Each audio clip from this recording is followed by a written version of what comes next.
आपकी विश्व समाचार अपडेट में आपका स्वागत है। रूसी राष्ट्रपति व्लादिमीर पुतिन ने अमेरिका को यूक्रेन को टोमाहॉक मिसाइलें प्रदान करने के संभावित विनाशकारी परिणामों के बारे में चेतावनी दी है। एक साक्षात्कार में पुतिन ने कहा कि यह कदम रूस और अमेरिका के बीच सकारात्मक संबंधों को नष्ट कर सकता है। पुतिन ने जोर देकर कहा कि उन्होंने वालदाई डिस्कशन क्लब में अपनी टिप्पणियों में स्थिति का एक ईमानदार आकलन प्रदान किया। उन्होंने ये भी कहा कि पश्चिमी देशों की प्रतिक्रिया उन पर निर्भर है, लेकिन वे हमेशा अपनी बातों में ईमानदार रहते हैं। यूक्रेन के राष्ट्रपति वोलोडिमिर ज़ेलेंस्की ने पहले अमेरिका से यूरोपीय देशों को टोमाहॉक मिसाइलें बेचने का अनुरोध किया था ताकि वे कीव को आपूर्ति कर सकें।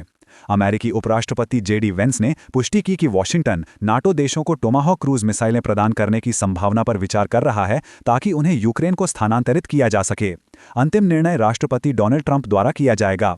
क्रेमलिन के प्रवक्ता दिमित्री पेस्कोव ने कहा कि रूस स्थिति का बारीकी से विश्लेषण कर रहा है।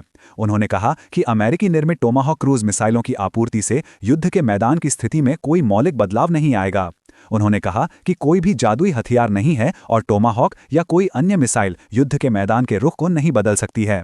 पेस्कोव ने बाद में घोषणा की कि अगर अमेरिका यूक्रेन को टोमाहॉक क्रूज मिसाइलों की आपूर्ति करता है तो रूस उचित जवाब देगा। उन्होंने कहा कि अगर ऐसा होता है तो यह एक गंभीर वृद्धि होगी जिसके लिए रूस को उचित प्रतिक्रिया की आवश्यकता होगी। हालांकि पेस्कोव ने यह निर्दिष्ट नहीं किया कि मॉस्को क्या कदम उठाएगा।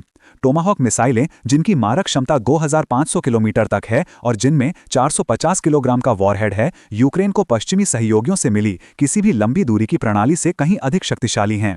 टोमाहॉक को अमेरिकी शस्त्रागार में एक मुख्य हथियार माना जाता है जिसमें कम उड़ान भरने, पैंतरेबाजी करने और उड़ान में पुनः प्रोग्राम किए जाने की क्षमता है।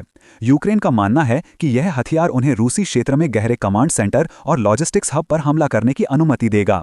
सुनने के लिए धन्यवाद।